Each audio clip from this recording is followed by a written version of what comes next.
మొదటి anniversary day రోజు Maldive వెకేషన్లో కలిసి భార్యతో కలిసి ఎంజాయ్ చేస్తున్న సింగర్ రేవంత్. ఈ పేరుకి పెద్దగా పరిచయం అవసరం లేదు. తన మధురమైన గానంతో ఎన్నో పాటలు పాడి ఆ తర్వాత బిగ్ బాస్ సీజన్ 6లో వన్ ఆఫ్ ద స్ట్రాంగ్ కంటెస్టెంట్గా గేమ్ ఆడి విన్నర్ అయి బయటకు వచ్చిన తర్వాత సోషల్ మీడియాలో ఎప్పుడూ యాక్టివ్గా ఉంటూ తన ఫ్యామిలీ అప్డేట్ని ఎప్పటికప్పుడు షేర్ చేసుకుంటూ వచ్చారు. అయితే బిగ్ బాస్ హౌస్లో ఉన్నప్పుడు తన పాప పుట్టినప్పుడు ఎంతో ఎమోషనల్ అవుతూ వచ్చాడు సింగర్ రేవంత్.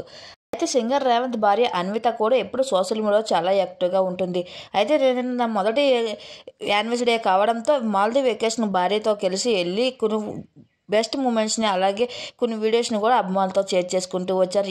ఈ ఫొటోస్ని వీడియోస్ చూస్తున్న అభిమానులందరూ కూడా మీరు పాపను వదిలేసే వెళ్ళారా అంటూ కొంతమంది కామెంట్స్ తెలియజేస్తున్నారు. అయితే సింగర్ రేవంత్ అన్విత పెళ్లి రోజు కొన్ని ఫొటోస్ని మా వీడియో మీరు కూడా చూసేయండి.